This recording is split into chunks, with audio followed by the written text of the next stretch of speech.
여러분, 한반도가 통일되면 누가 가장 긴장할까요?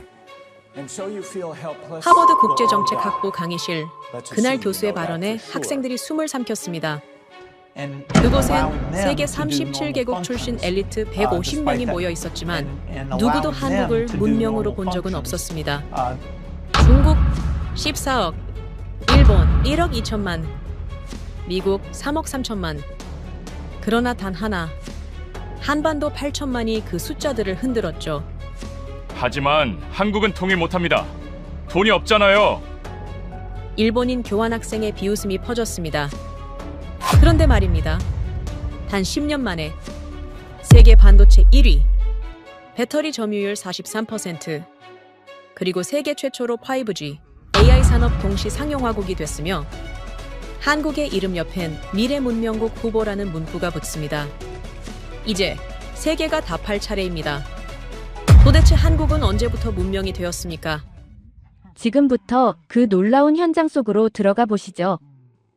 미국에서 날아온 충격적인 이야기 바로 시작합니다. 그리고 지금 어디에서 시청하고 계신지 댓글로 남겨주세요. 여러분의 이야기도 듣고 싶습니다.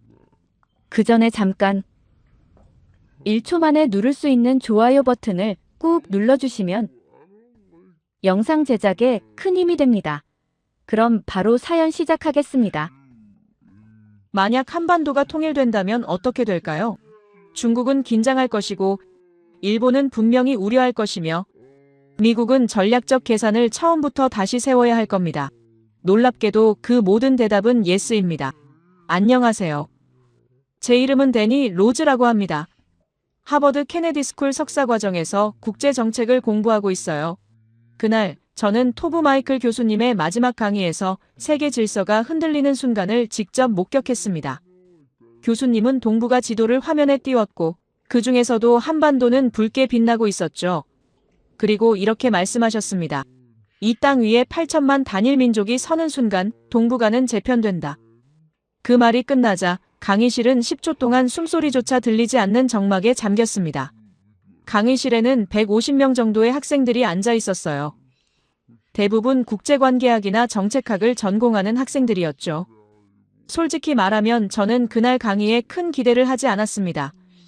30년 경력 교수님의 마지막 강의라지만 보통 이런 건 회고담이나 추상적인 조언으로 끝나는 경우가 많거든요. 그런데 교수님이 첫 슬라이드를 띄우는 순간 제 생각은 완전히 바뀌었습니다. 화면에는 단 하나의 질문만 떠 있었어요. 만약 한반도가 통일된다면 이 질문이 왜 중요한지 그때는 몰랐죠. 하지만 곧 알게 됐습니다. 교수님이 천천히 강의실을 둘러보셨어요. 그리고 이렇게 말씀하셨습니다. 여러분, 오늘 제가 던질 질문은 하나입니다. 한반도 통일이 왜 중국과 일본과 미국을 긴장시키는지 아십니까? 학생들이 웅성거리기 시작했죠. 누군가가 손을 들었습니다. 교수님, 그건 북한의 핵 때문 아닐까요? 교수님은 고개를 저으셨어요. 핵은 일부일 뿐입니다. 진짜 이유는 따로 있죠. 강의실이 다시 조용해졌습니다. 교수님이 새로운 슬라이드를 띄우셨어요. 화면에는 한반도를 중심으로 한 동북아 지도가 펼쳐졌습니다. 중국, 일본, 러시아, 한국이 모두 보였죠. 그런데 한반도만 유독 붉은색으로 강조되어 있었어요. 교수님이 말씀하셨습니다. 지금 이 반도는 분단되어 있습니다. 남한 인구 5,200만, 북한 인구 2,600만, 합치면 8천만입니다. 8천만이라는 숫자가 강의실에 울렸습니다. 교수님이 계속 말씀하셨어요. 여러분, 8천만 단일 민족이 하나의 국가로 통합되면 어떻게 될까요? 일단 인구만 봐도 이미 독일과 비슷한 수준입니다. 그런데 여기에 한국의 경제력을 더해보세요. 현재 남한은 세계 12위 경제대국이죠. GDP가 약 1조 7천억 달러입니다. 북한은 경제적으로 낙후되어 있지만 땅과 자원과 노동력은 있습니다. 통일이 되면 이 모든 것이 합쳐지는 겁니다. 앞줄에 앉은 학생이 질문했습니다. 교수님, 하지만 통일 비용이 엄청나지 않습니까? 독일도 통일 후 10년간 어려움을 겪었잖아요. 교수님은 고개를 끄덕이셨어요. 맞습니다. 하지만 한국은 독일이 아닙니다. 교수님이 다음 슬라이드를 띄우셨습니다. 화면에는 한국의 산업 전환 그래프가 나타났어요. 1960년 농업국가에서 시작해 1970년대 중화공업으로, 1990년대 IT 산업으로, 2020년대 반도체와 배터리로 전환한 역사가 보였습니다. 교수님이 말씀하셨죠. 한국은 70년 동안 4번의 산업혁명을 성공시킨 유일한 나라입니다. 세계 어느 국가도 이런 속도로 변화한 적이 없어요. IMF 외환위기 때는 3년 만에 회복했고, 코로나 팬데믹 때는 플러스 성장을 기록했습니다. 이런 나라가 통일 비용을 감당 못할까요? 저는 노트에 메모를 하기 시작했습니다. 교수님이 지도를 다시 가리키셨어요. 자, 이제 지정학적으로 봅시다. 중국 입장에서 생각해보세요. 현재 주한미군은 평택에 있습니다. 만약 한반도가 통일되면 어떻게 될까요? 주한미군이 압록강까지 올라올 가능성이 있죠. 그럼 중국의 수도 베이징과 불과 몇백 킬로미터 거리가 됩니다. 중국 입장에서는 비수가 목에 닿는 겁니다. 뒷줄에서 누군가가 속삭였어요. 그래서 중국이 통일을 반대하는구나. 교수님이 들으신 듯 말씀하셨습니다. 정확합니다. 중국은 북한을 완충지대로 유지하고 싶어 하죠. 교수님이 일본 쪽을 가리키셨습니다. 일본은 어떨까요? 일본은 한반도의 단일 민족 국가 탄생을 가장 두려워합니다. 현재 한국은 5천만 인구로도 일본을 추격하고 있는데 8천만이 되면 어떻게 되겠습니까? 게다가 일본은 섬나라입니다. 대륙과 단절되어 있죠. 하지만 통일 한반도는 대륙과 바로 연결됩니다. 물류 측면에서 일본은 영원히 뒤처지게 되는 겁니다. 학생들이 고개를 끄덕이기 시작했어요. 저도 이제 이해가 되기 시작했습니다. 교수님이 미국 쪽을 설명하셨습니다. 미국은 복잡한 입장입니다. 현재는 북한 위협 때문에 주한미군이 명분을 가지죠. 하지만 통일되면 그 명분이 사라집니다. 물론 중국 견제라는 전략적 가치는 남지만 8천만 단일 민족 국가가 미국의 영향력 아래에 영원히 있을까요? 미국도 불안한 겁니다. 앞줄 학생이 손을 들었습니다. 교수님, 그럼 통일 자체가 불가능하다는 말씀이십니까? 주변국들이 다 반대하는데요. 교수님은 미소를 지으셨어요. 좋은 질문입니다. 하지만 역사는 언제나 예상을 뒤집어 왔죠. 교수님이 군사력 데이터를 띄우셨습니다. 현재 한국 군사력은 세계 5위입니다. 북한은 35위에서 36위 사이죠. 통일되면 북한의 구식무기 대부분은 폐기될 겁니다. 하지만 폐기하지 않을 것이 하나 있습니다. 바로 핵 관련 기술과 과학자들이죠. 북한은 핵무기를 개발한 나라입니다. 그 기술과 인력은 사라지지 않아요. 통일 한반도가 핵을 완전히 포기한다 해도 그 잠재력은 남습니다. 세계 5위 군사력의 핵 잠재력까지 갖춘 국가가 탄생하는 겁니다. 강의실이 술렁이기 시작했어요. 교수님이 물류 지도를 띄우셨습니다. 화면에는 철도 노선들이 펼쳐졌죠. 시베리아 횡단철도 TSR이 붉은 선으로 표시되어 있었고 한반도를 관통하는 경의선과 경원선이 파란 선으로 이어져 있었어요. 교수님이 설명하셨습니다. 현재 한국은 대륙과 단절된 섬이나 마찬가지입니다. 중국으로 가려면 배를 타야 하고 유럽으로 가려면 수에즈 운하를 거쳐야 하죠. 하지만 통일되면 어떻게 될까요? 서울에서 베이징까지 기차로 몇 시간이면 갑니다. TSR을 타면 유럽까지 2주면 되죠. 물류혁명이 일어나는 겁니다.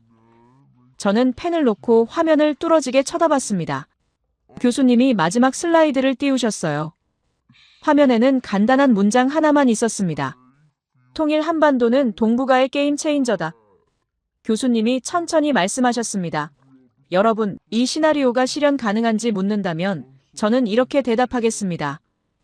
가능합니다. 왜냐하면 한국인이라는 변수가 있기 때문입니다. 한국인이라는 변수, 이 말이 제 머릿속에 꽂혔습니다. 교수님이 강의실을 천천히 둘러보셨어요. 그리고 이렇게 말씀하셨습니다. 오늘부터 여러분은 한국인의 6가지 성향을 배우게 될 겁니다. 이 성향들이 조합되면 불가능이 가능이 됩니다. 통일 한반도가 무서운 이유는 땅 때문이 아니라 사람 때문입니다. 저는 노트를 다시 펼쳤습니다. 이건 단순한 강의가 아니었어요. 이건 미래에 대한 예언이었습니다. 교수님이 첫 번째 주제를 예고하셨습니다.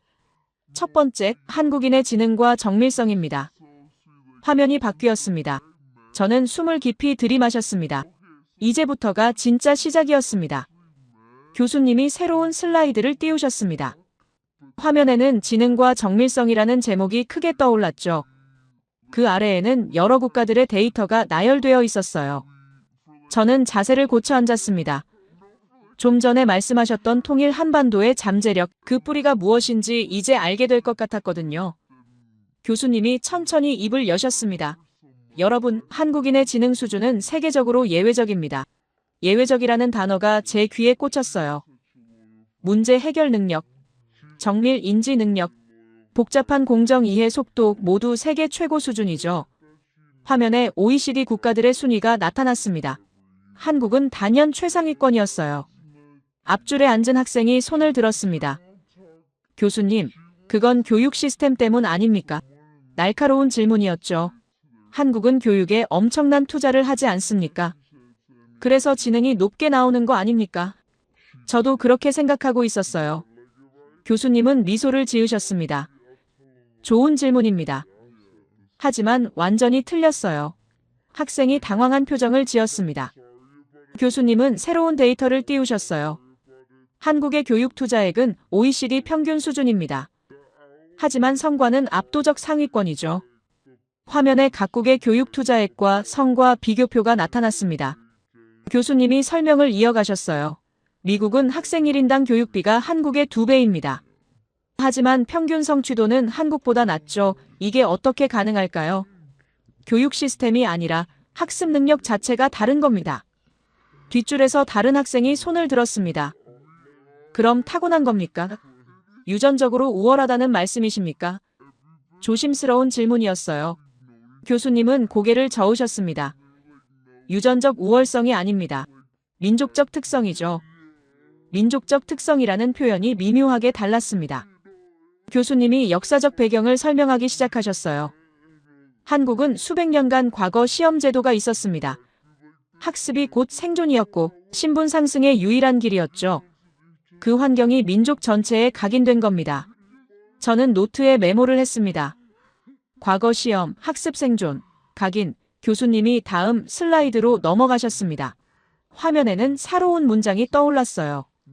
그런데 여러분, 더 놀라운 사실이 있습니다.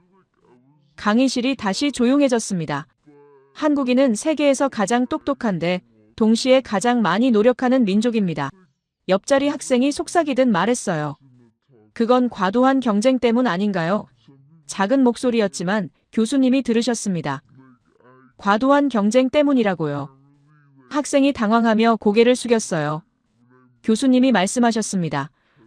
아닙니다. 경쟁은 결과이지 원인이 아니에요. 한국인은 경쟁 때문에 노력하는 게 아니라 노력하는 문화 때문에 경쟁이 생긴 겁니다. 원인과 결과가 뒤바뀐 해석이었죠. 저는 그 말이 묘하게 와닿았습니다. 교수님이 구체적인 데이터를 띄우셨어요. 60대, 70대의 스마트폰 적응 속도 세계 1위입니다. 60대가 새로운 기술을 배우는 건 경쟁 때문일까요? 아무도 대답하지 못했습니다. 아닙니다. 이건 배움 자체가 습관이기 때문이에요. 여러분, 이건 그냥 노력하는 수준이 아닙니다. 이건 민족 전체가 스스로를 끊임없이 업그레이드하는 겁니다. 저는 잠시 생각에 잠겼어요.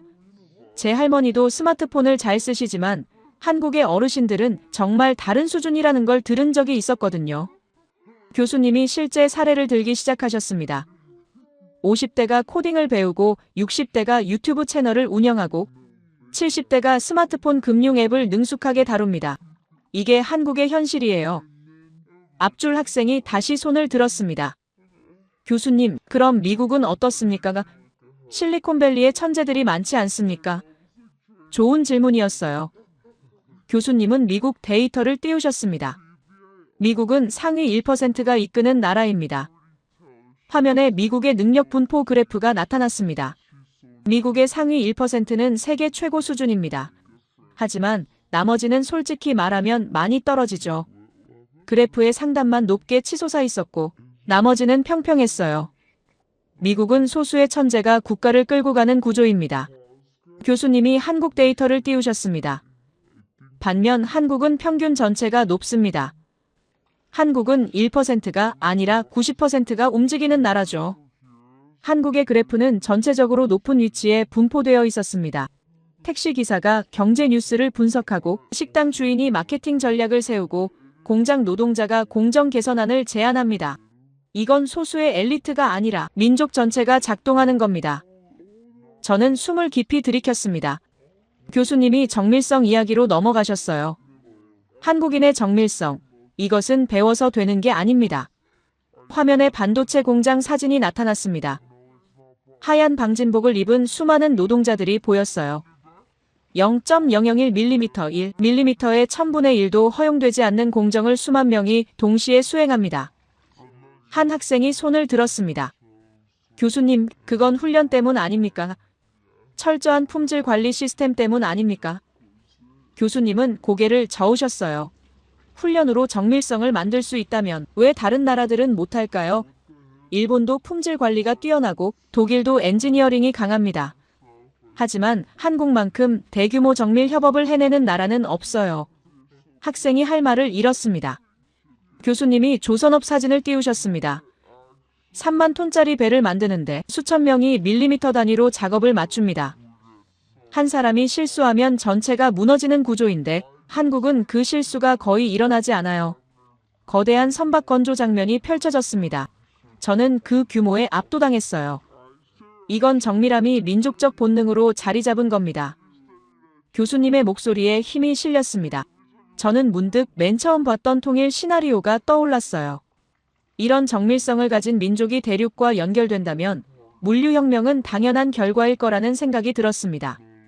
교수님이 비교 사례를 들기 시작하셨어요. 정밀함은 문화의 차이입니다. 어떤 문화권에서는 정밀함보다 대략적인 것을 선호하죠. 이런 문화권에서는 정밀 산업이 뿌리내릴 수 없어요. 한국은 다릅니다. 한국인에게 정밀함은 선택이 아니라 기본값입니다. 뒷줄에서 학생 하나가 질문했어요. 교수님, 그럼 한국인은 완벽주의자들인 겁니까? 교수님은 잠시 생각하셨습니다. 완벽주의와는 다릅니다. 완벽주의는 결과에 대한 집착이지만 한국인의 정밀성은 과정에 대한 존중이에요. 그 차이가 결과를 만듭니다. 교수님이 마지막 정리를 하셨습니다. 한국인들은 머리가 좋습니다. 그 똑똑함 위에 끊임없는 노력을 더해요. 그리고 그 모든 것을 정밀하게 실행합니다.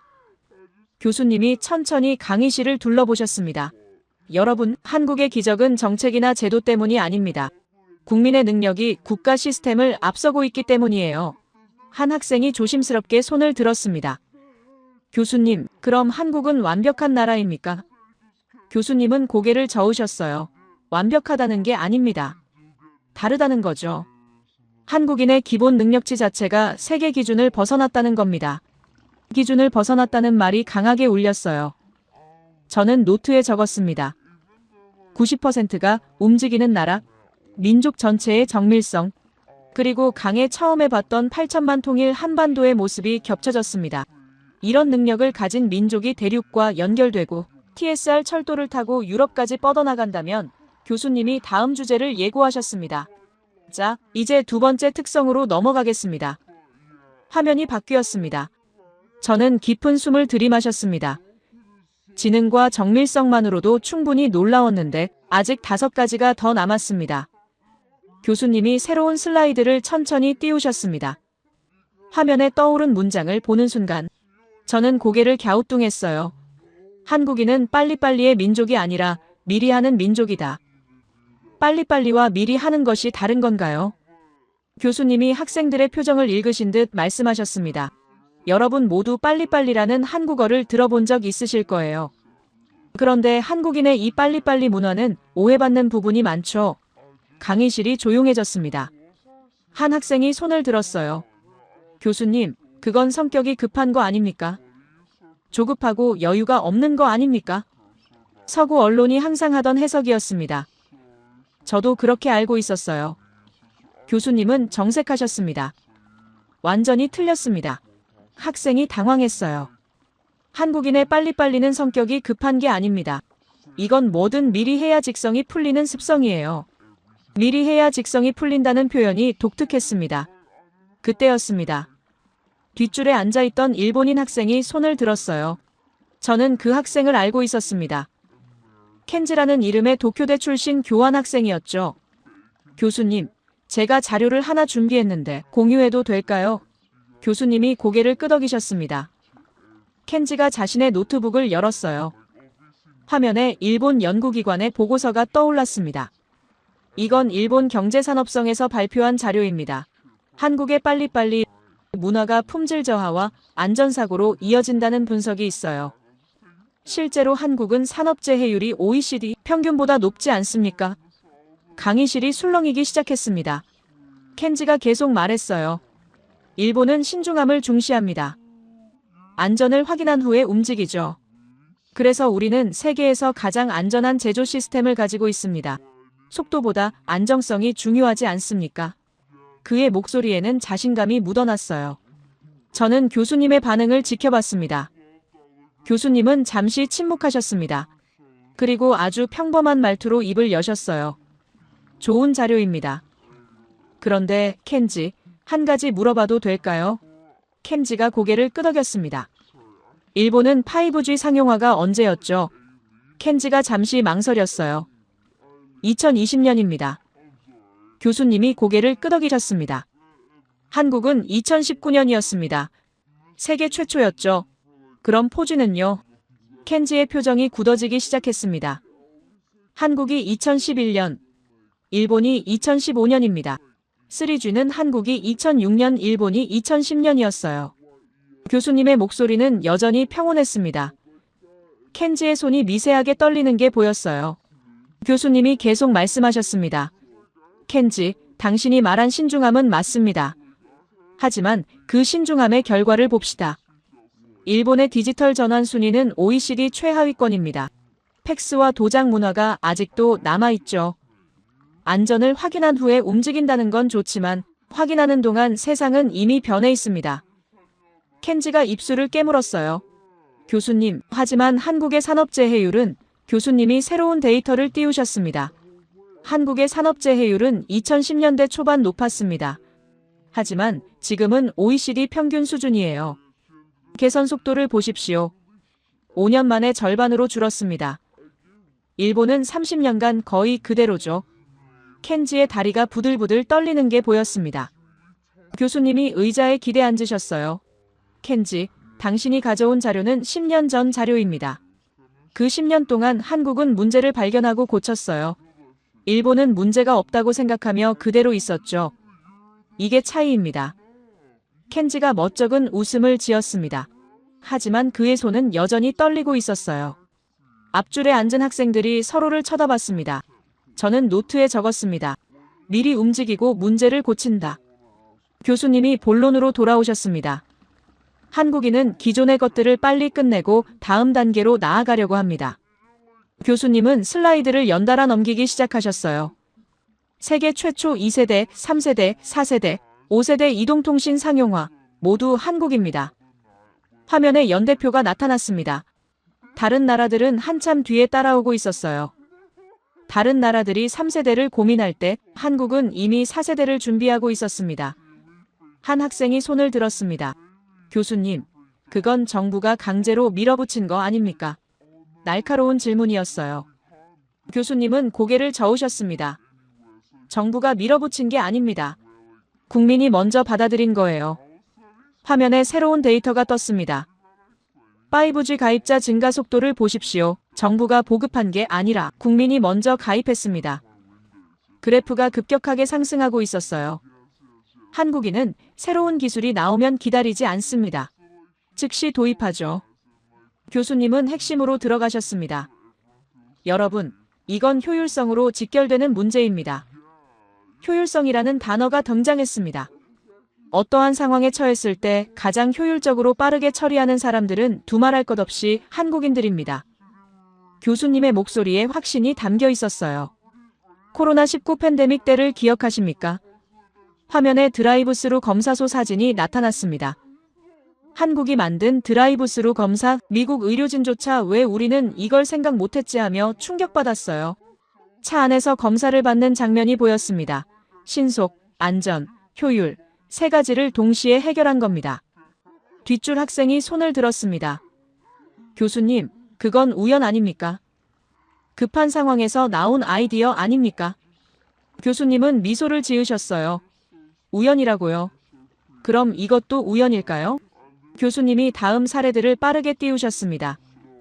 배달 시스템 30분 배달이 기본입니다. 대중교통 도착 시간 오차 플러스 마이너스 10초. 이것도 우연입니까? 화면에 실시간 버스 도착 정보가 나타났어요. 재난 발생부터 제도 개편까지 수개월, 다른 나라는 논의만 5년에서 10년 걸립니다. 학생이 할 말을 잃었습니다. 이건 우연이 아니라 시스템입니다. 민족 전체가 효율성에 최적화되어 있는 거예요. 교수님이 비교를 시작하셨습니다. 일본은 늦게 시작합니다. 화면에 일본의 팩스와 도장, 문화사진이 떴어요. 안전을 확인한 후에 움직이기 때문에 디지털 전환이 세계 최하위권입니다. 켄지의 얼굴이 붉어졌습니다. 앞줄 학생이 질문했어요. 교수님, 그럼 일본이 틀린 겁니까? 교수님은 고개를 저으셨습니다. 틀린 게 아니라 다른 겁니다. 일본은 안정을 선택했고 한국은 속도를 선택한 거죠. 켄지가 고개를 숙였어요. 저는 그의 떨리는 손을 다시 봤습니다. 교수님이 핵심을 말씀하셨어요. 일본은 늦게 시작하고 한국은 이미 시작해 있습니다. 이 문장이 두 나라의 차이를 명확하게 보여줬습니다. 강의실이 완전히 조용해졌어요. 교수님은 더 깊은 설명으로 들어가셨습니다. 한국인의 빨리빨리에는 생존 본능이 담겨 있습니다. 생존 본능이라는 표현이 강하게 다가왔어요. 한국인은 빨라서 빨리 하는 게 아닙니다. 멈추는 것이 위험하기 때문에 빨리 끝내는 거예요. 멈추는 것이 위험하다는 말이 충격적이었습니다. 한국인에게 정체는 곧 뒤처짐을 의미합니다. 화면에 한국의 산업 전환 속도가 나타났어요. 지체하면 뒤처진다는 집단적 압박감이 항상 존재하죠. 한 학생이 손을 들었습니다. 교수님, 그럼 한국인은 항상 불안한 겁니까? 쉬지 못하는 겁니까? 진지한 질문이었어요. 교수님은 잠시 생각하셨습니다. 불안하다기보다는 다음을 준비하는 겁니다. 한국인은 쉬는 것과 멈추는 것을 구분해요. 구분한다는 표현이 흥미로웠습니다. 쉬면서도 다음을 준비합니다. 그게 한국인의 방식이죠. 교수님이 역사적 배경을 설명하셨어요. 한국은 강대국들에 둘러싸여 있었고 멈추면 침략당했고 느리면 식민지가 됐습니다. 화면에 한반도 지도가 나타났죠. 생존하려면 남들보다 빨리 움직여야 했고 남들보다 미리 준비해야 했어요. 이제 한국의 빨리빨리가 이해되기 시작했습니다. 그래서 한국인은 속도에 중독된 게 아니라 속도를 받아들여야만 했던 겁니다. 교수님이 마지막 정리를 하셨어요. 한국인의 빨리빨리는 조급함이 아니라 생존 전략입니다. 생존 전략이라는 말이 머릿속에 꽂혔습니다. 한국인은 빠른 게 아니라 미래를 먼저 삽니다. 미래를 먼저 산다는 표현이 완벽했죠. 다른 나라들이 현재를 사는 동안 한국은 이미 다음 단계를 살고 있습니다. 저는 노트에 이 문장을 적었어요. 한국은 미래를 먼저 사는 나라. 그리고 좀 전에 들었던 통일 한반도의 TSR 철도가 떠올랐습니다. 이런 속도를 가진 민족이라면 대륙 연결을 가장 빨리 실현할 거라는 확신이 들었어요. 켄지는 여전히 고개를 숙이고 있었습니다. 교수님이 다음 주제를 예고하셨어요. 자, 이제 네 번째 특성으로 넘어가겠습니다. 화면이 바뀌었습니다. 저는 깊은 숨을 들이마셨습니다. 교수님이 새로운 슬라이드를 띄우셨습니다. 화면에는 변화 적응력이라는 제목이 떠올랐어요. 그 아래에는 굵은 글씨로 문장 하나가 적혀 있었습니다. 한국은 변화 자체를 일상으로 받아들이는 유일한 민족이다. 교수님이 천천히 입을 여셨어요. 여러분, 대부분의 국가들은 변화를 싫어합니다. 강의실이 조용해졌습니다. 변화는 위험이고 변화는 불안이며 변화는 혼란이죠. 교수님의 목소리가 강의실에 울렸습니다. 그러나 한국은 변화를 기본값으로 삼습니다. 한국에게 변화는 충격이 아니라 리듬이에요. 한 학생이 손을 들었어요. 교수님, 그건 선택권이 없어서 그런 거 아닙니까? 작은 나라라서 변화할 수밖에 없는 거 아닙니까? 날카로운 질문이었습니다. 교수님은 고개를 저으셨어요. 선택권이 없다고요. 그럼 같은 조건의 다른 나라들은 왜 못할까요? 학생이 당황했습니다. 교수님은 데이터를 띄우셨어요. 1960년 한국은 농업국가였습니다. 1970년부터 1990년까지 중화학공업, 조선, 자동차로 전환했죠. 화면에 산업 전환 그래프가 나타났습니다. 1990년부터 2010년까지 IT와 반도체로 전환했고 2020년부터 지금까지 인공지능, 바이오, 전기차, 배터리로 전환하고 있습니다. 그래프가 계속 상승 곡선을 그렸어요. 70년 동안 4번의 산업 패러다임 전환에 성공했습니다. 4번이라는 숫자가 충격적이었어요. 교수님의 목소리에 힘이 실렸죠. 세계 대부분 국가는 산업 하나도 제대로 못 바꿉니다. 한국은 4번을 갈아치웠어요. 강의실이 술렁이기 시작했습니다. 저는 그래프를 뚫어지게 쳐다봤어요. 70년, 4번. 이 숫자들이 계속 머릿속을 맴돌았습니다. 뒷줄 학생이 손을 들었어요. 교수님, 그 과정에서 많은 사람들이 희생당한 거 아닙니까? 진지한 질문이었습니다. 교수님은 잠시 멈추셨습니다. 희생이 없었다고 말하지 않겠습니다. 하지만 한국은 그 희생을 최소화하는 시스템을 만들었어요. 화면에 재교육 프로그램 데이터가 나타났습니다. 산업 전환 시 전직 교육 참여율 세계 최상위, 재취업 지원 시스템 세계 최강입니다. 한국은 버리지 않습니다. 함께 데려가죠. 이 말이 강하게 와닿았어요. 저는 문득 생각했습니다. 나라가 망하면 안 된다는 마음, 이건 누구나 가진 생각 아닌가요? 하지만 한국은 달랐습니다. 그 마음이 행동으로 이어지는 나라였어요. 교수님이 역사적 배경을 설명하기 시작하셨습니다. 여러분, 한국인의 이 적응력은 어디서 왔을까요? 조상들의 정신에서 왔습니다. 화면에 한반도 지도가 나타났어요. 중국, 일본, 러시아에 둘러싸인 작은 땅이었죠. 한국은 수백 년간 끊임없이 외침을 받았습니다. 임진왜란, 병자호란, 일제강점기, 한국전쟁, 멈추는 순간 나라가 사라질 위기였어요. 그래서 한국인은 배웠습니다. 변하지 않으면 죽는다는 걸, 적응하지 않으면 사라진다는 걸. 교수님의 목소리가 낮아졌습니다. 이건 선택이 아니라 생존이었습니다. 저는 가슴이 먹먹해졌어요. 조상들의 정신, 그 말이 무겁게 다가왔습니다. 교수님이 계속 말씀하셨어요. 오늘날 한국뿐만 아니라 대부분의 나라가 망하면 안 된다는 마음을 가지고 있습니다. 이건 당연한 감정이죠. 하지만 한국은 다릅니다. 한국은 그 마음을 실제로 행동으로 옮기는 유일한 나라예요. 위기가 오면 온 국민이 움직입니다. 이게 한국이 지정학적 리스크를 안고도 의연하게 대처하고 오히려 위기를 기회로 만드는 이유입니다. 조상들이 물려준 정신이 있기 때문이죠. 앞줄에 앉은 학생이 조용히 고개를 끄덕였습니다. 저도 모르게 고개가 끄덕여졌어요. 교수님이 일본을 예로 들기 시작하셨습니다. 일본을 봅시다. 화면에 일본의 산업구조 그래프가 나타났어요. 일본은 산업구조가 고착되어 있습니다. IT와 인공지능 전환에 실패했고 변화를 위협으로 인식하죠. 그래프가 거의 수평선을 그리고 있었습니다. 앞줄 학생이 질문했어요. 교수님, 일본이 신중한 거 아닙니까? 안정을 추구하는 거 아닙니까? 교수님은 고개를 끄덕이셨습니다. 맞습니다. 일본은 안정을 선택했어요. 하지만 그 결과 정체됐습니다. 화면에 일본과 한국의 경제 성장률 비교가 나타났어요. 일본은 변화를 미루는 나라입니다. 교수님이 독일을 예로 들었습니다. 독일은 제조 강국입니다. 하지만 디지털 전환은 매우 느려요. 독일의 디지털 전환 순위가 중하위권이었습니다. 독일은 전환보다 유지를 선택하는 문화죠. 교수님이 핵심을 말씀하셨어요. 일본은 변화를 미루고 독일은 변화를 관리하려 하고 한국은 변화 속으로 뛰어들어 경험합니다. 이 세 나라의 차이가 명확하게 보였어요. 저는 노트에 적었습니다.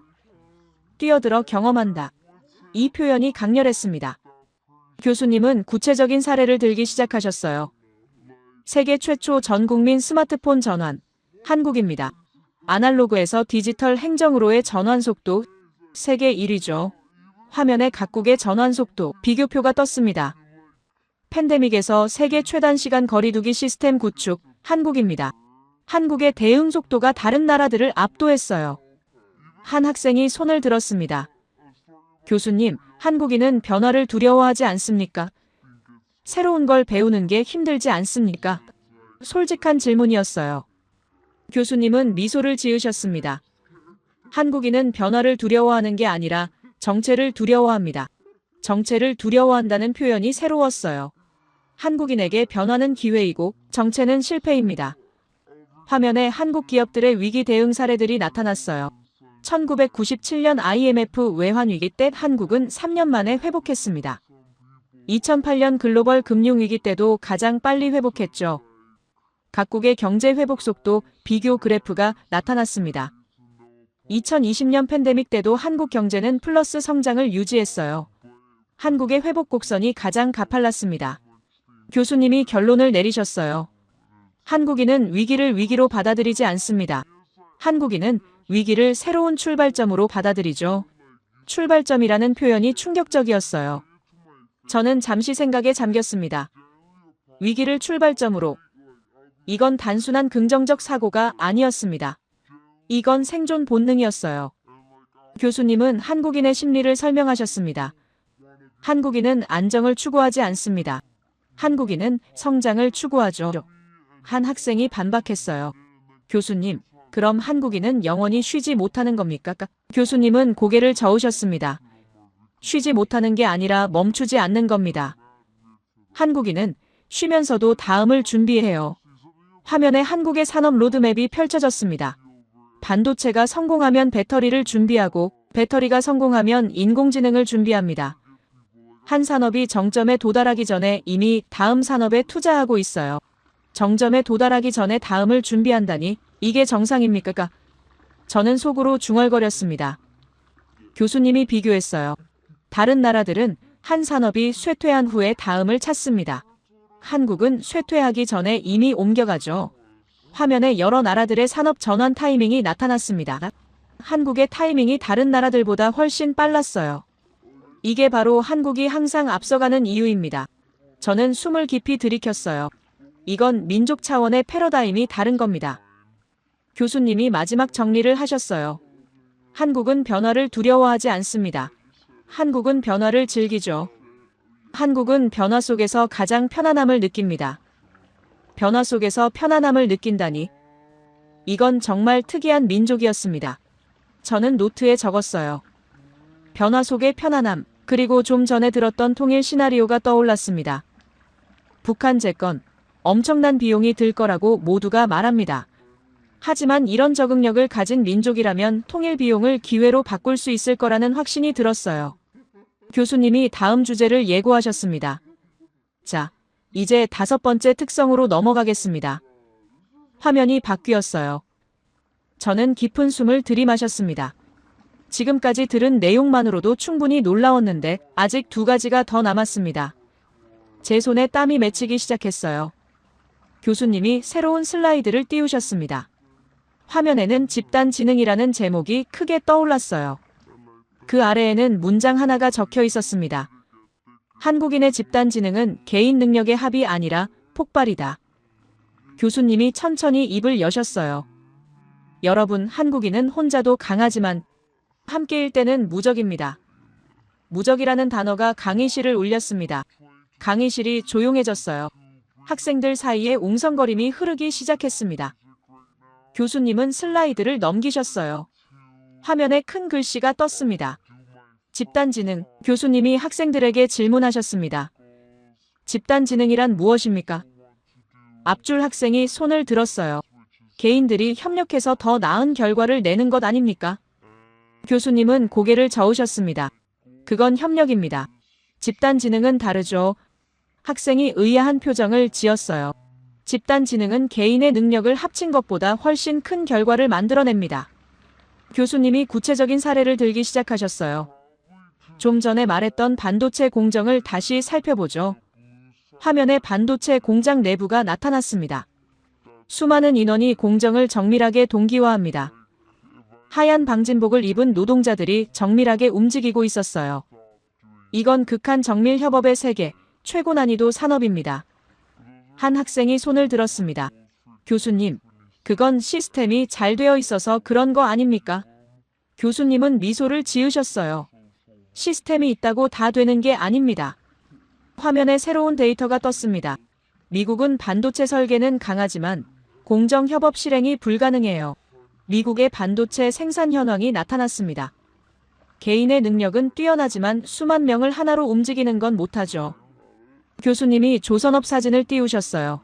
수많은 사람들이 하나의 배를 만들며 오차 없이 맞추는 민족 한국입니다. 거대한 선박 건조 장면이 펼쳐졌어요. 노르웨이와 독일도 조선 기술은 뛰어나지만 협업 정확도에서 밀립니다. 뒷줄 학생이 질문했어요. 교수님, 그럼 한국인은 개성이 없는 겁니까? 집단에 묻히는 겁니까? 날카로운 질문이었습니다. 교수님은 단호하게 대답하셨어요. 완전히 반대입니다. 학생이 놀랐어요. 한국인은 개성이 강하면서도 필요할 때 하나로 움직입니다. 이게 어떻게 가능합니까? 이게 바로 집단 지능의 핵심이죠. 교수님이 방역 사례를 띄우셨습니다. 전 국민이 일주일 만에 동일 행동 패턴을 적용했습니다. 코로나 대응 시스템 그래프가 나타났어요. QR코드 도입부터 전국 확산까지 세계 최단 시간, 혼란 없이 움직인 유일한 국가입니다. 앞줄 학생이 손을 들었어요. 교수님, 그건 강제였기 때문 아닙니까? 정부 명령에 따른 거 아닙니까? 교수님은 고개를 저으셨습니다. 강제로 움직였다면 저항이 있었을 겁니다. 화면에 각국의 방역 준수율이 나타났어요. 한국의 자발적 준수율은 90%가 넘었습니다. 자발적이라는 단어가 중요했어요. 이건 협조가 아닙니다. 집단 차원의 사고 통합이죠. 교수님이 비교 사례를 들기 시작하셨습니다. 미국을 봅시다. 화면에 미국의 데이터가 나타났어요. 천재는 강하지만 집단 실행력은 약합니다. 미국의 코로나 대응 혼란 사진들이 떴어요. 국민들이 말을 듣지 않았고 제멋대로 행동했습니다. 프로젝트 속도와 정밀도에서 한국을 못 따라가죠. 교수님이 프랑스를 예로 들었어요. 프랑스는 개인 자유와 의견 존중이 강합니다. 프랑스의 시위 사진이 나타났어요. 하지만 전 국민 동시 행동은 거의 불가능하죠. 교수님이 인도를 예로 들었습니다. 인도는 인력은 많지만 조직력이 약합니다.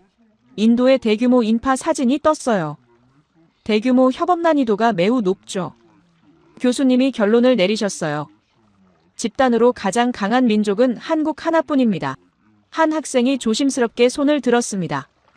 교수님, 그럼 한국인은 어떻게 그렇게 움직이는 겁니까? 궁금증이 가득한 질문이었어요. 교수님은 새로운 개념을 꺼내셨습니다. 한국인의 정서 동기화 능력입니다. 정서 동기화라는 표현이 생소했어요. 교수님은 2002년 월드컵 사진을 띄우셨습니다. 수백만이 한 감정을 공유하고 동시에 움직이고 동시에 반응합니다. 붉은 악마로 가득 찬 거리 사진이 펼쳐졌어요. 이 정도의 동원력과 정확도를 가진 국가가 또 있습니까? 아무도 대답하지 못했습니다. 교수님이 강조하셨어요. 한국인은 필요할 때 순식간에 하나가 됩니다.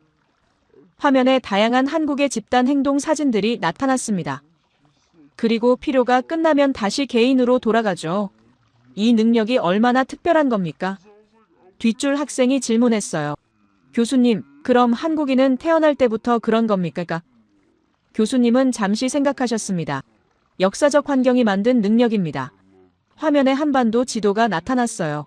한국은 외침이 많았고 생존하려면 집단으로 뭉쳐야 했으며 혼자서는 살아남을 수 없었습니다. 역사가 민족성을 만든 겁니까? 저는 속으로 물었어요. 교수님이 말씀하셨습니다. 수백 년 그런 환경이 지속되면서 집단 지능이 DNA에 새겨진 겁니다. 저는 잠시 생각에 잠겼어요. 집단 지능, 이게 한국의 힘이라니 교수님이 설명을 이어가셨습니다. 여러분, 이 집단 지능은 단순히 위기 대응만이 아닙니다. 이건 문화로도 나타나요. 화면에 새로운 슬라이드가 떴습니다. K-팝, K-드라마, 한국 문화가 세계를 휩쓸고 있습니다. 저는 고개를 끄덕였어요. 맞아요. 한국 드라마는 정말 인기가 많죠. 교수님이 말씀하셨어요. 문화는 국가력을 높이는 가장 큰 포인트입니다. 문화는 나라를 사랑하는 마음을 서로 확인할 수 있는 도구이기도 하죠. 그런데 한국은 이걸 눈에 띄게 보여주고 있습니다. 화면에 한국 문화 콘텐츠의 세계 점유율이 나타났어요. 급격하게 상승하는 그래프였습니다. BTS, 블랙핑크, 기생충, 오징어 게임, 이 모든 게 개인의 재능만으로 된 게 아닙니다. 이건 집단 지능의 결과예요. 앞줄 학생이 질문했어요. 교수님, 문화 콘텐츠도 집단 지능입니까? 교수님은 고개를 끄덕이셨습니다. K-팝 하나만 봐도 그렇습니다. 작곡가, 프로듀서, 안무가, 의상 디자이너, 메이크업 아티스트, 매니저 모두가 하나의 목표를 향해 움직이죠. 이게 바로 집단 지능입니다. 저는 감탄했어요. 그렇구나. 한국 문화의 힘도 여기서 나오는 거구나. 교수님이 계속 말씀하셨어요. 그리고 이런 문화적 성공은 오히려 한국이라는 나라가 더욱 성장하는 계기가 됩니다. 세계가 한국을 주목하고 한국 제품을 사고 한국어를 배우고 한국을 방문하죠. 이게 선순환입니다. 화면에 한국 방문 관광객 수치가 나타났어요. 매년 증가하는 그래프였습니다. 교수님이 마지막 정리를 하셨어요. 혼자도 강한데 함께일 때 더 강하다. 이게 한국입니다. 이건 국가 단위 치트키죠. 치트키라는 표현이 정확했어요. 한국은 그냥 강한 게 아니라 조직된 강함입니다. 조직된 강함이라는 표현이 소름 돋게 와닿았어요. 저는 자신도 모르게 중얼거렸습니다. 이 민족은 뭐지? 그리고 좀 전에 들었던 통일 시나리오가 떠올랐어요. 8천만 단일 민족. 이런 집단 지능을 가진 민족이 8천만으로 뭉친다면, 이 단결력이 통일 후에도 흔들리지 않는다면 저는 숨을 깊이 들이켰습니다. 교수님이 다음 주제를 예고하셨어요. 자, 이제 6번째 특성으로 넘어가겠습니다. 화면이 바뀌었습니다. 저는 자세를 고쳐 앉았어요. 지금까지 5가지 특성을 들었는데 마지막 하나가 가장 궁금했습니다. 교수님의 표정이 진지해졌어요. 마지막 특성, 이게 모든 걸 하나로 묶는 핵심이라는 느낌이 들었습니다. 교수님이 새로운 슬라이드를 띄우셨습니다. 화면에는 끈기와 생존력이라는 제목이 떠올랐어요.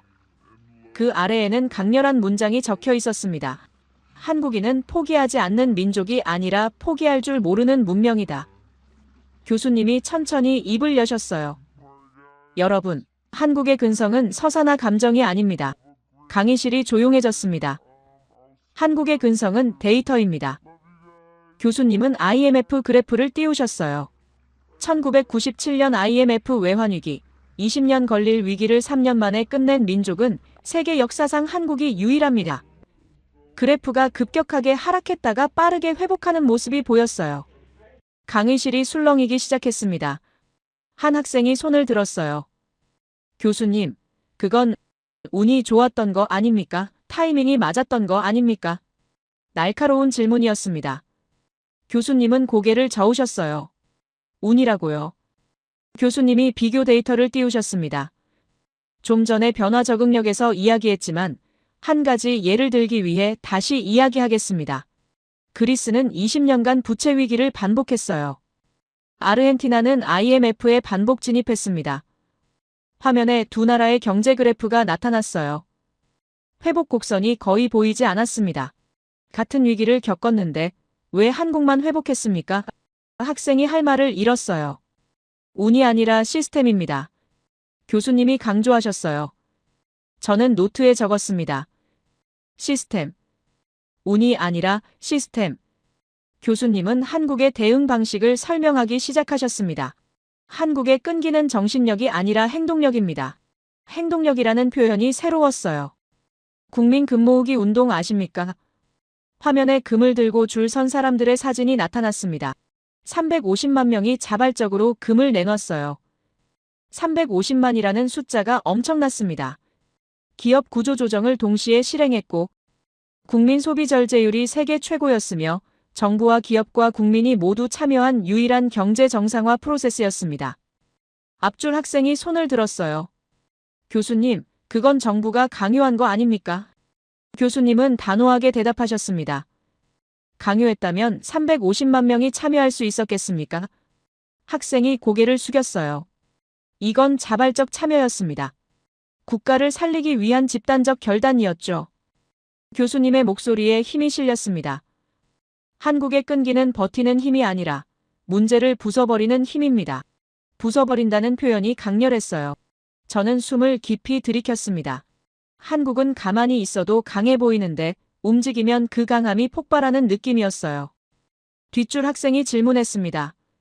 교수님, 그럼 다른 나라들은 왜 그렇게 못합니까? 좋은 질문이었어요. 교수님은 그리스를 예로 들기 시작하셨습니다. 그리스를 자세히 봅시다. 화면에 그리스의 경제 지표가 나타났어요. 2010년 그리스 위기가 시작됐습니다. IMF가 구제금융을 제공했죠. 하지만 20년이 지난 지금도 회복하지 못했어요. 왜일까요? 교수님이 그리스의 대응 방식을 설명하셨습니다. 그리스는 국민과 정부가 따로 움직였어요. 정부는 긴축을 요구했지만 국민은 저항했습니다. 집단적 실행과 희생 조정에 실패했죠. 그래프가 계속 하락하고 있었어요. 교수님이 아르헨티나를 예로 들었습니다. 아르헨티나는 더 심각합니다. 화면에 아르헨티나의 경제 그래프가 떴어요. 아르헨티나는 2001년 IMF에 진입했습니다. 2018년 또다시 진입했죠. 2024년에도 여전히 위기 상태예요. 왜 반복될까요? 국민과 기업과 정부 간 단합이 실패했습니다. 서로를 믿지 못했고 각자 살 길을 찾았죠. 이게 차이입니다. 저는 한국과의 차이가 명확하게 보였어요. 한국은 모두가 하나로 움직였고 그리스와 아르헨티나는 따로 움직였습니다. 교수님이 핵심을 말씀하셨어요. 한국은 단합이 감정이 아니라 위기 시스템으로 작동합니다. 한 학생이 조심스럽게 손을 들었습니다. 교수님, 그럼 한국인은 위기를 좋아하는 겁니까? 교수님은 미소를 지으셨어요. 좋아하는 게 아니라 위기를 성장 기회로 바꾸는 겁니다. 화면에 새로운 개념이 나타났습니다. 실패 처리 방식, 한국인의 실패 처리 방식은 독특합니다. 교수님이 설명하기 시작하셨어요. 실패를 두려워하지 않고 실패에서 분석 포인트를 바로 추출하며 같은 실수를 거의 반복하지 않고 국가 전체가 재도약하는 구조입니다. 이 4단계가 자동으로 일어난다는 겁니까? 저는 속으로 놀랐어요. 교수님은 구체적인 사례를 들기 시작하셨습니다. 항공과 철도 안전도 세계 인류입니다. 화면에 안전지수가 나타났어요. 재난 대응 시스템은 매번 개선됩니다. 재난별 대응 시간 단축 그래프가 보였어요. 기업들의 혁신 사이클이 매우 빠릅니다. 한국 기업들의 신제품 출시 주기가 다른 나라보다 짧았어요. 앞줄 학생이 질문했습니다. 교수님, 그럼 한국은 실패를 겪지 않는 겁니까? 교수님은 고개를 저으셨어요.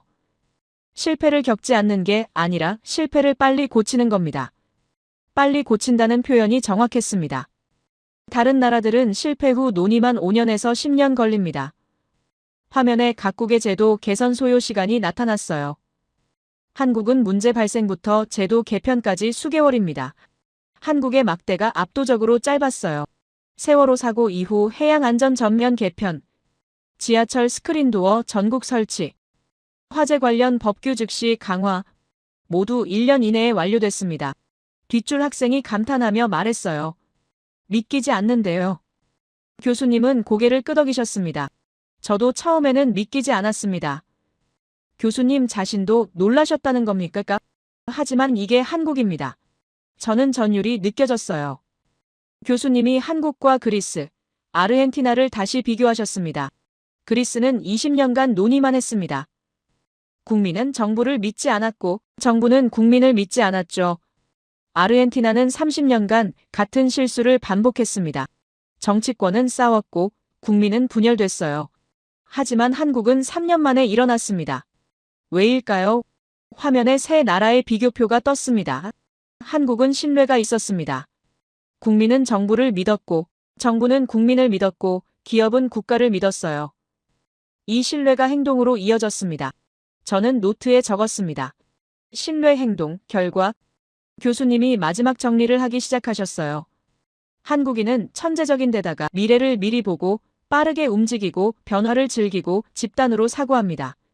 지금까지 배운 내용들이 요약되고 있었어요. 그리고 이제 실패조차 성장 재료로 삼습니다. 교수님의 목소리가 높아졌습니다. 이건 국가가 아니라 하나의 문명입니다. 문명이라는 단어가 강의실을 울렸어요. 저는 잠시 말을 잃었습니다. 이 모든 조합을 가진 민족이 정말 존재합니까? 한 학생이 조용히 손을 들었어요. 교수님, 그럼 한국은 완벽한 겁니까? 교수님은 고개를 저으셨습니다. 완벽하다는 게 아닙니다. 다르다는 겁니다. 다시 나온 표현이었어요. 한국은 새로운 인류의 형태입니다. 새로운 인류라는 표현이 충격적이었어요. 저는 깊은 숨을 들이켰습니다. 그리고 좀 전에 들었던 통일 시나리오가 떠올랐어요. 통일 비용 모두가 걱정합니다. 독일도 10년간 고생했다고 하죠.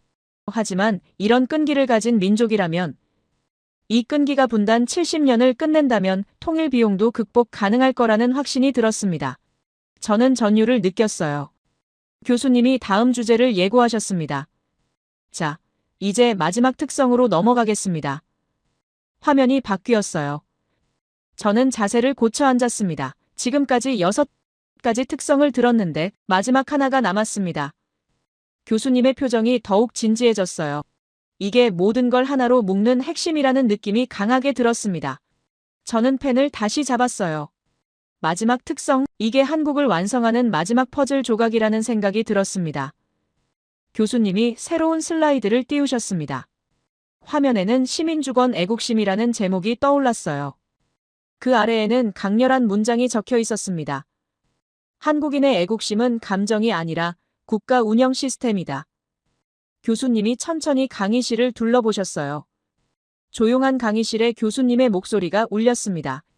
여러분, 한국인의 모든 힘에는 한 가지 공통된 뿌리가 있습니다. 학생들이 숨을 죽였어요.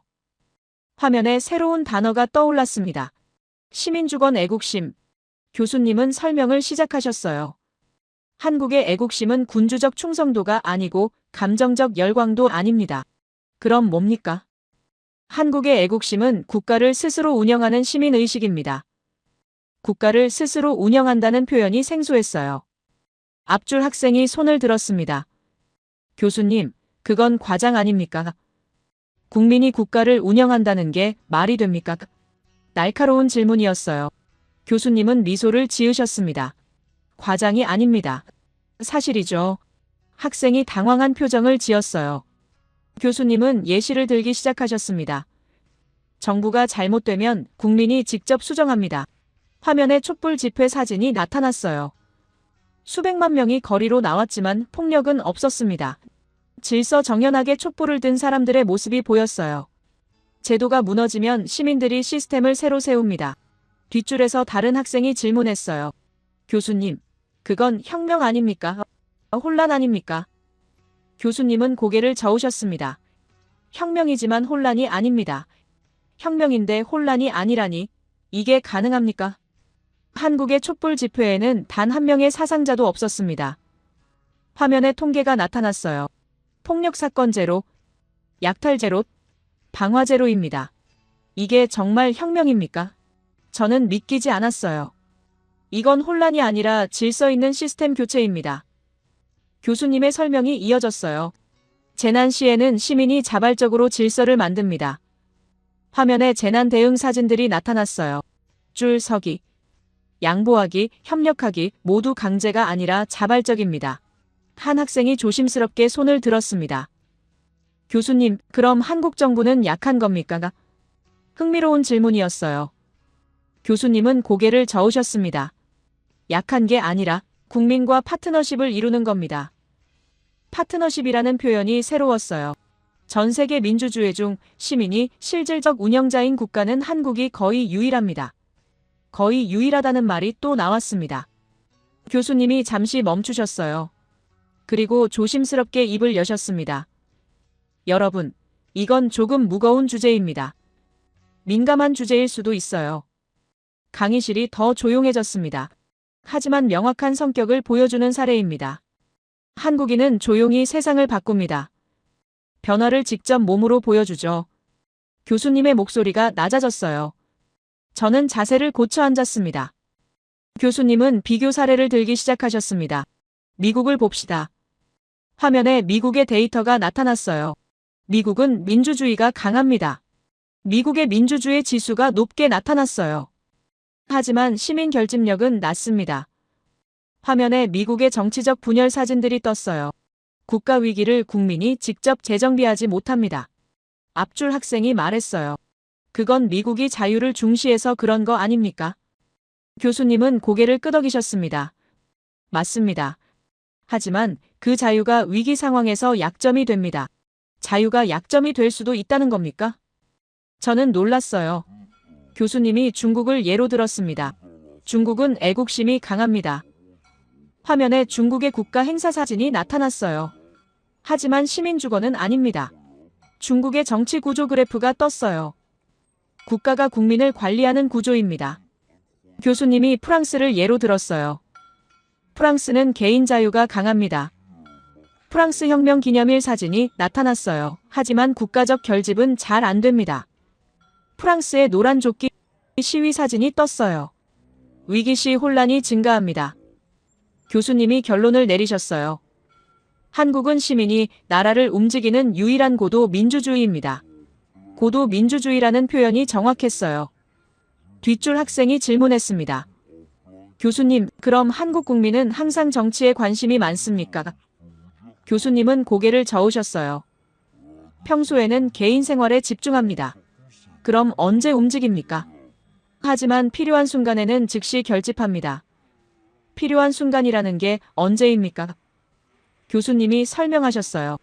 국가 시스템이 잘못됐을 때, 정의가 무너졌을 때, 미래가 위험할 때입니다. 화면에 한국의 역사적 시민운동들이 나타났어요. 그 순간 한국인은 국가를 직접 관리하는 주인으로 변합니다. 주인으로 변한다는 표현이 강렬했어요. 한 학생이 손을 들었습니다. 교수님, 그럼 한국인은 애국심이 강한 겁니까? 교수님은 잠시 생각하셨어요. 애국심이 강하다기보다는 국가를 자기 것으로 생각합니다. 자기 것으로 생각한다는 표현이 묘했어요. 한국인은 국가를 누가 다스리는 대상이 아니라 내가 주인이 된 자산이라고 봅니다. 자산이라는 단어가 정확했어요. 저는 이해가 되기 시작했습니다. 교수님이 계속 말씀하셨어요. 찬성이 있으면 반대가 있습니다. 동전의 양면성이 있죠. 한국도 마찬가지입니다. 국민이 모두 같은 생각을 하는 건 아니에요. 화면에 다양한 의견들이 나타났습니다. 하지만 결국 모두가 원하는 건 평화입니다. 성장입니다. 그리고 나아감입니다. 교수님의 목소리가 부드러워졌어요. 이게 한국 민주주의의 핵심입니다. 싸우지만 함께 가죠. 저는 가슴이 뜨거워지는 걸 느꼈어요. 교수님은 마지막 정리를 하기 시작하셨습니다. 한국의 애국심은 감정이 아니라 시민 운영 시스템입니다. 교수님이 천천히 강의실을 둘러보셨어요. 여러분, 한국인의 결집력과 속도와 변화는 감정이 아닙니다. 잠시 침묵이 흘렀습니다. 이건 국가적 사고 구조입니다. 국가적 사고 구조라는 표현이 강하게 와닿았어요. 한 학생이 조용히 말했습니다. 이건 민주주의의 새로운 형태네요. 교수님은 고개를 끄덕이셨어요. 정확합니다. 강의실 전체가 궁장한 분위기에 휩싸였습니다. 저는 숨을 깊이 들이켰어요. 그리고 좀 전에 들었던 통일 시나리오가 떠올랐습니다. 통일 후에도 민주주의는 흔들리지 않는다. 이 주권의식이 통일 한반도를 지킨다. 8천만 국민이 주인으로서 나라를 운영한다면 그 어떤 위기도 극복할 수 있을 거라는 확신이 들었어요. 저는 전율을 느꼈습니다. 교수님이 마지막 주제를 예고하셨어요. 자, 이제 마지막 정리로 넘어가겠습니다. 화면이 바뀌었어요. 새로운 제목이 떠올랐습니다. 한국은 300년 걸릴 변화를 단 70년 만에 끝낸 압축 문명이다. 저는 자세를 다시 고쳐 앉았습니다. 지금까지 6가지 특성을 들었어요. 이제 모든 걸 하나로 묶는 마지막 장이 시작되는 거였습니다. 교수님의 표정이 더욱 진지해졌어요. 저는 펜을 다시 잡았습니다. 이게 한국을 완성하는 최종 결론이라는 생각이 들었어요. 교수님은 마지막 슬라이드를 천천히 띄우셨습니다.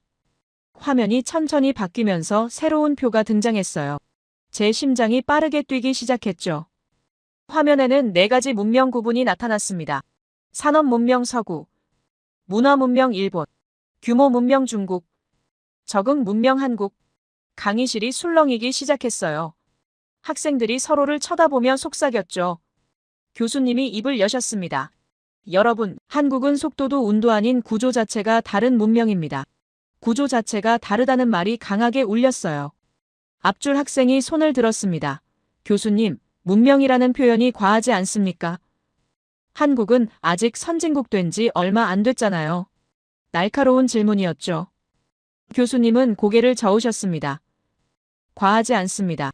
정확한 표현이에요. 학생이 당황한 표정을 지었어요. 교수님은 설명을 시작하셨죠. 한국은 서구가 250년에서 300년에 걸쳐 이뤄낸 산업과 제도와 민주주의와 기술 진화를 70년 만에 압축한 유일한 문명입니다. 70년 만에 300년의 변화를 이뤘다는 겁니까? 화면에 비교 연표가 나타났어요. 서구의 산업혁명부터 현대까지의 긴 타임라인과 한국의 짧은 타임라인이 나란히 놓였죠. 이건 불가능해 보이는 일입니다. 교수님이 말씀하셨어요. 하지만 한국은 해냈습니다. 뒷줄 학생이 질문했어요. 교수님, 그럼 한국이 서구를 따라잡은 건가요? 교수님은 미소를 지으셨습니다. 따라잡은 게 아닙니다.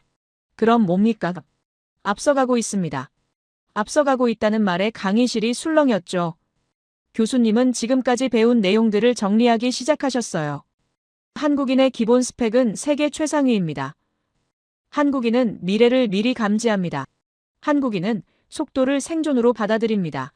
한국인의 변화 적응력은 세계 1위입니다. 한국인의 집단 지능은 세계 유일합니다. 한국인은 실패를 성장 연료로 사용합니다. 한국인은 시민이 스스로 국가를 운영합니다. 교수님이 결론을 내리셨어요. 이 조합을 가진 민족은 인류 역사상 한국 하나뿐입니다. 한 학생이 조심스럽게 손을 들었습니다. 교수님, 그럼 지칠은 어떻게 되나요? 한국은 지칠도 아닌데요. 교수님은 차트를 하나 띄우셨죠. 지칠을 봅시다. 화면에 지칠 국가들의 데이터가 나타났어요. 한국 GDP 세계 12위, 기술력 세계 3위에서 5위권, 인공지능 적응 속도 세계 1위입니다. 한국의 지표들이 하나씩 나타났죠. 반도체와 조선과 배터리 세계 1위, 민주주의 질 세계 최상위입니다. 교수님이 한마디 하셨어요. 지칠은 이제 의미가 없습니다. 의미가 없다니 충격적인 발언이었어요. 앞줄 학생이 항의했어요. 교수님, 그건 너무 과한 표현 아닙니까? 교수님은 단호하게 대답하셨죠. 과하지 않습니다. 화면에 새로운 데이터가 떴어요. 미래 문명 기준으로 보면 한국은 이미 지위 후보입니다. 지위 후보라는 말에 강의실 전체가 얼어붙었습니다. 뒷줄 학생이 말했죠. 지위는 미국과 중국 아닙니까? 교수님은 고개를 저으셨어요. 그건 경제 규모 기준입니다. 그럼 다른 기준이 있습니까? 미래 문명 기준은 다르죠. 교수님이 설명하셨어요. 기술 혁신 속도, 사회 적응력, 시민 주권 수준, 집단 실행력, 이 기준으로 보면 한국은 상위 2위권입니다. 그때 교수님이 맨 처음 봤던 동북아 지도를 다시 띄우셨어요. 화면에 붉게 빛나는 한반도가 다시 나타났습니다. 저는 숨을 멈췄어요. 여러분, 수업 처음에 제가 던진 질문을 기억하시나요? 만약 한반도가 통일된다면 교수님이 천천히 말씀하셨어요. 이제 여러분은 왜 중국과 일본과 미국이 긴장하는지 아실 겁니다. 8천만 단일 민족, 세계 5위 군사력, 핵 잠재력, 대륙철도 연결, 물류혁명, 그리고 무엇보다 이 6가지 성향을 가진 국민입니다. 저는 일장의 충격이 다시 밀려왔어요. 하지만 이제는 이해가 됐습니다. 교수님이 마지막 문장을 천천히 말씀하셨어요. 여러분, 한국을 이해하지 못하면 21세기를 이해할 수 없습니다. 이 문장이 강의실 전체를 관통했습니다. 저는 노트를 내려놓았죠. 더 이상 적을 수가 없었어요. 제 머릿속이 완전히 뒤바뀌었습니다. 교수님이 슬라이드를 끄셨어요. 강의실 조명이 다시 밝아졌죠. 이것으로 제 마지막 강의를 마치겠습니다. 교수님이 깊게 인사하셨어요. 학생들이 일어나 박수를 쳤죠. 저도 일어나 박수를 쳤습니다. 박수 소리가 강의실을 가득 채웠어요. 교수님은 조용히 강의실을 나가셨습니다. 학생들이 하나 둘 자리를 떠나기 시작했죠. 저는 자리에 그대로 앉아 있었어요. 노트를 펼쳤습니다. 제가 적은 문장들을 다시 읽었어요. 한국 기준 밖의 민족, 한국은 미래를 먼저 사는 나라, 한국인 국가의 관리자. 이 세 문장이 제 세계관을 완전히 바꿔놓았습니다. 저는 천천히 강의실을 나왔죠. 복도를 걸으며 생각했어요. 이 강의 전까지 저는 한국을 작은 성공국 정도로 생각했습니다. IT 강국, 경제 발전, 그 정도였죠. 그러나 지금 저는 그 어떤 나라보다 한국을 먼저 공부해야 한다는 사실을 알게 됐어요. 한국인은 머리가 뛰어나고 미리 움직이고 빠르게 끝내면 변화를 받아들이고 함께 행동하고 실패를 성장으로 바꾸고 나라를 시민이 직접 운영합니다. 이 모든 조합을 가진 민족은 한국 하나뿐이죠. 저는 도서관으로 향했습니다. 한국에 대한 책을 찾기 위해서였어요. 더 알고 싶었습니다. 이 민족이 어떻게 만들어졌는지, 어떤 역사를 겪었는지, 앞으로 어디로 갈 것인지. 도서관 문을 열었어요. 조용한 공간이었습니다. 저는 아시아 섹션으로 걸어갔죠. 한국 관련 책들이 보였어요. 한국 경제의 기적, 한국 민주주의의 진화, 한국 문화의 세계화. 제 손이 책 한 권에 닿았습니다. 한반도의 미래. 저는 그 책을 꺼냈어요. 그리고 혼잣말을 했습니다. 이제 알았다. 통일 한반도는 문명의 완성이다. 저는 지금 21세기의 미래를 목격한 느낌이었어요. 그리고 그 미래는 한국이라는 이름을 가지고 있었죠. 창밖을 바라봤습니다. 하버드 캠퍼스가 보였어요. 저는 생각했습니다. 물질적인 것보다 눈에 보이지 않는 게 더 강한 법입니다. 이런 힘이 한국에 있기에 선진국 반열에 올랐고 강대국들 사이에서 자꾸 견제 대상이 되고 선망이 되는 거였어요. 저는 그게 부러웠습니다. 한국인이라는 정체성, 그 안에 담긴 힘, 그 힘이 만들어낼 미래. 저는 책을 펼쳤어요. 첫 장을 읽기 시작했습니다. 한국의 이야기는 이제부터가 진짜 시작입니다. 저는 그 이야기 속으로 들어갔습니다. 오늘의 이야기는 여기까지입니다. 우리는 지금 한국이라는 민족의 본질을 들여다봤어요. 그 국민성은 과거를 일으켰고 현재를 만들었으며 미래를 앞당기고 있습니다. 세계가 지금 한국을 주목하는 이유는 단순한 경제가 아니에요. 이 민족의 속도와 사고방식이 21세기의 기준을 바꾸고 있기 때문입니다. 한국의 이야기는 이제부터가 진짜 시작이죠.